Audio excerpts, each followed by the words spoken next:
দেখো, আমরা সরলীকরণ অধ্যায় থেকে যদি এই অঙ্কটাকে করি, তবে আমরা বুঝতে পারবো যে অঙ্কগুলোকে কিভাবে করতে হয়। প্রথমে একটু শিখতে হবে আমাদের, ঠিক আছে? আর অঙ্কগুলো খুবই ইম্পর্ট্যান্ট, অঙ্কগুলো এসে থাকে বিভিন্ন এক্সামে। ওকে, এগুলো ভিভিআই কিন্তু, হ্যাঁ, প্রসেসটা শিখে নাও কি করে করতে হয়। দেখো, প্রথমে এই চ্যাপ্টার করার জন্য আমাকে একটা নিয়ম জানতে হবে, সেটা বদমাশ। ছোটবেলায় শিখেছি আমরা বদমাস নিয়মে, হ্যাঁ, আমরা বদমাইশিও করেছি অনেক। তো প্রথমে ফার্স্ট কাজ, এক নাম্বার হচ্ছে ব্র্যাকেটের কাজ করতে হবে। ব্র্যাকেট বন্ধনী, বীজগণিতে কি বলছে, চার ধরনের বন্ধনী ব্যবহার করা যায়। ওকে, এক নম্বর রেখা বন্ধনী, যে যে কোনো সংখ্যা দেওয়া থাকবে তার উপরে উপরে একটা ব্র্যাকেট টেকারে থাকবে, হ্যাঁ, জাস্ট একটা স্ট্রেট লাইন থাকবে সংখ্যার উপরে। তাহলে এই কাজটাকে অ্যাট ফার্স্ট এক নম্বরে করে নিতে হবে। দুই কি হচ্ছে লঘু বন্ধনী, এটা আমরা জানি, আমরা বাংলা নামটা লিখেছি এখানে। তো এটা হচ্ছে ফার্স্ট ব্র্যাকেট, বুঝতে পারছো কথা আশা করি, ফার্স্ট ব্র্যাকেট। দ্বিতীয় হচ্ছে ধনু বন্ধনী, হ্যাঁ। তো তারপরে এটা দুই নম্বর কাজ, যেটা আমাদের তিন নম্বর কাজ কি কি হচ্ছে ধনুবন্ধনী, অর্থাৎ সেকেন্ড ব্র্যাকেট। এটা আমাদের তিন নম্বর কাজের মধ্যে পড়ে গেল। চার নম্বর কি হচ্ছে গুরুবন্ধনী, অর্থাৎ কি থার্ড ব্র্যাকেট। এটা আমাদের চার নম্বর কাজের মধ্যে পড়ে গেল। এখানে সিরিয়াল নাম্বার অনুযায়ী হবে সবকিছু। ওকে, বুঝতে পারছো?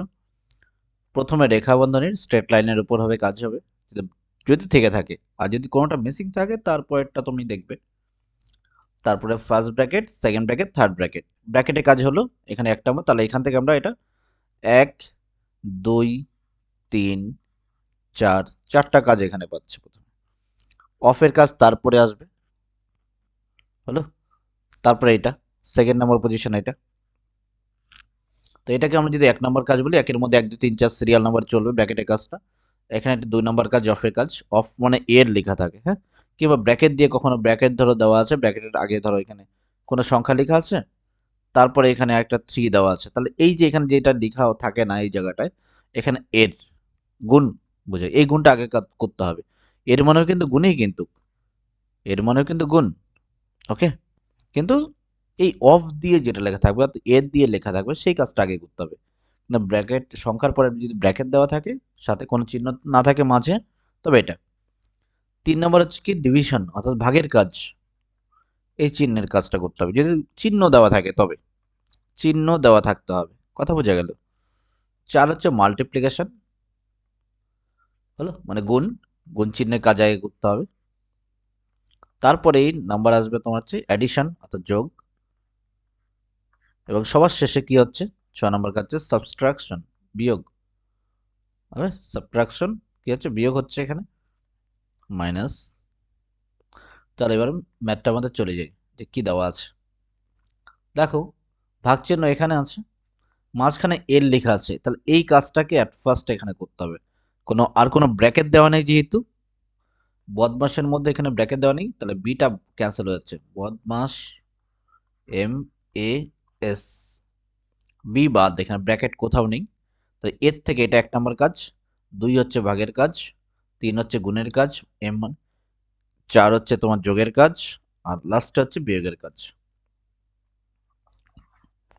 তো এখানে প্রথমে কি করতে হবে, আর এই ভাগটাও কাজ করে নিতে পারি আমরা, চাইলে এখানে করে নিতে পারি, কিন্তু আমি এটাকে একটু লেংদি প্রসেসেই করার চেষ্টা করি। প্রথমে কি, তাহলে অ্যাট ফার্স্ট হলো এটা মার্ক করে নিই একটা, 30 ভাগ 2 বিয়োগ, তুমি সময় বাঁচাতে পারবে ধীরে ধীরে। ওকে, চিন্তার কিছু কারণ নেই, আগে অঙ্কটাকে সলভ করি। -12 ভাগ 2, যে বিয়োগ 3 আর 5, চিহ্নটা অটোমেটিক নিয়ে নেবে এখানে। 3 আর 5 হচ্ছে এখানে কত, 15 হচ্ছে গুণফল করলে। এর কাজটা আগে করতে হবে না, অফ কাজ এর।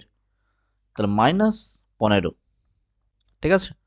দেখো, এখানে -3-এর আগে যেহেতু মাইনাস ছিল, আর 5-এর আগে কোনো চিহ্ন নেই, তাই প্লাসই আছে এখানে, প্লাস মাইনাস মাইনাস হয়ে গেল এখানে, 3 × 5 = 15 হলো, +3 × 2। ওকে, এই কাজটা হলো। এবার ভাগের কাজগুলো এক হয়ে নেয়। 2 নম্বর কাজের, তাহলে এই কাজটা হয়ে গেল আমাদের। ভাগের কাজটা করবো এবার। 30 ভাগ 2 মানে কত হচ্ছে, 30 ভাগ 2 কত হচ্ছে এখানে, এই কাজটা হচ্ছে এখানে তোমার 15 হলো। 30কে 2 ভাগ করলে 15 হচ্ছে, মাইনাস 12কে 2 ভাগ করে 6 হচ্ছে, এটা করে নিলাম, -15। এরপরে গুণের কাজটা এখানে করে নিই, যোগ 3 দোকানে কত হচ্ছে, 6 হচ্ছে, এখানে করে নিলাম।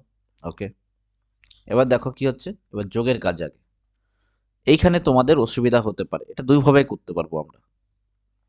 দেখো, নর্মাল যোগ বিয়োগ করলেও কোনো অসুবিধা নাই এখানে। 15 থেকে 6 বাদ দিয়ে দাও, 9 করো এরকম। কিন্তু তুমি এখানে ভাবছো এই যেখানে যোগ চিহ্নটা আছে এই কাজটা আগে যদি করো। তোমরা অনেকেই মিস্টেকেনলি এখানে 15 যোগ 6 তোমরা 15 যোগ 6 তোমরা লিখে দেবে 21, লিখে দেবে 21। যদি এখানে 21 লিখে দাও, আচ্ছা এটাকে একটু পেজটাকে এদিকে সরিয়ে নিয়ে আসি, তাহলে বুঝতে সুবিধা হবে, দেখা যাচ্ছে। ওকে, যদি 21 লিখে দাও এখানে, তাহলে কিন্তু ভুল হয়ে গেল, বুঝলে? এটা কিন্তু ভুল হয়ে গেল, কারণ এখানে 15 আগে দেখো মাইনাস চিহ্নটা আছে, এই যে মাইনাস চিহ্নটা, দুটো যদি আলাদা চিহ্ন হয় এখানে, তাহলে -15 আর +6 এর মধ্যে যোগ। কথা বোঝা গেল? সংখ্যা রেখার সাহায্যে যদি আমরা এভাবে করি, 0 এদিকে -1 -2 এভাবে যদি করি, আগে -15 গিয়ে +6 এর দিকে, তার আগে মাইনাসটা এদিকে যেতে হবে, তার +6 এদিকে যেতে হয়। তো সিম্পল কথা, যদি এইভাবে ভাবো যে যোগ করতে হয়, দুটো আলাদা চিহ্ন থাকলে বিয়োগ করতে হয়, তুমি এইভাবে ভাবতে পারো। এর জন্য বললাম, যখন এরকম চলে আসবে এই ক্ষেত্রে কি করবে তোমরা, যেগুলোর আগে একই চিহ্ন আছে সেগুলো আলাদা হিসাব করে নেবে। ওকে, দেখো 6 আগে প্লাস, এখানে 15 আগে কিছু চিহ্ন নেই মানে প্লাস আছে, তা এই 15 আর এই 6 যোগ করে দাও তুমি। 15 আর 6 যোগ করলে কত হবে, 21 হলো 21। আর এই 6 আর এই 15 আগে যোগ করো, দুটো, কারণ দুটোর আগে মাইনাস চিহ্ন আছে এখানে, তা দুটো সেম চিহ্ন আগে যোগ করে নাও। তো 15 6 কত, তাহলে বিয়োগ আছে 21টা, যোগও আছে 21টা, কথা হচ্ছে এরকম। তাহলে 21 থেকে 21 বাদ যাচ্ছে, 21 থেকে 21 বাদ গেলে 0। এইভাবে হলো এটা প্রসেস। কিংবা তুমি আবার এইভাবে সারতে পারো, এটাকে, এই লাইনটাকে আবার একটু লিখে নেই, এখানে লিখে নেবে এগুলো। তাহলে কি ছিল, 15 ছিল, -6 -15 +6। দেখো এভাবে আসলেও আমরা যে নিয়ম ধরে করি একই আসবে। 15 বিয়োগ কাজ পরে করছি, 6 -15 আর +6 হিসাব করলে হচ্ছে -9 হচ্ছে, হলো -15 আর +6 হিসাব করলে হচ্ছে -9 আসবে। 15 আর 6 যোগ করলে 21 বললে ভুল হবে, বললাম তো এখানে, কারণ দুটো সেম ছিল না, 15 আগে মাইনাস চিহ্ন আর 6 আগে প্লাস চিহ্ন, অর্থাৎ কি তোমার ঋণ বেশি আছে আয়ের থেকে। ওকে, নয় 15 আর 6 নয় কত হচ্ছে, 15 হলো। তো 15, দেখো 15 থেকে 6, সরি এইভাবে করি, দাও একটু এক স্টেপ বাই স্টেপ করি, বিয়োগ করি। 15 থেকে 6 বাদ দিলে কত হচ্ছে, 9 হচ্ছে, তারপরে -9, 9 থেকে 9 বাদ দিলে 0 হচ্ছে, হচ্ছে না? দেখো এটা আমাদের আনসার হয়ে গেল। আমরা এইভাবে করতে পারি, সময় বাঁচতে পারে। আমরা এরকম ধরনের অনেক কোয়েশ্চেন সলভ করব, চিন্তার কোনো কারণ নেই। আমরা পারতে শুরু করবো এক এক করে। ওকে, আর যারা পারো তারা প্র্যাকটিসের মতো করে দেখতে পারো, ভিডিওটা পজ করে দিয়ে সলিউশন করে নিয়ে আনসারটা মিলিয়ে নিতে পারো শেষের দিকে। ওকে, আমাদের আনসার কত আসলো, 0 আসলো। ঠিক আছে, যদি কোনো প্রশ্ন চিহ্ন থাকে, যদি কোনো কোয়েশ্চেন মার্ক থাকে, ঠিক আছে, তাহলে কমেন্ট করে দেবে। ওকে, আর যদি কোথাও বুঝতে অসুবিধা হয় জানাবে, সলভ করার চেষ্টা করা হবে, হ্যাঁ, সময় নিয়ে। ওকে, ধন্যবাদ, দেখা হবে পরের ভিডিওতে তোমাদের সাথে।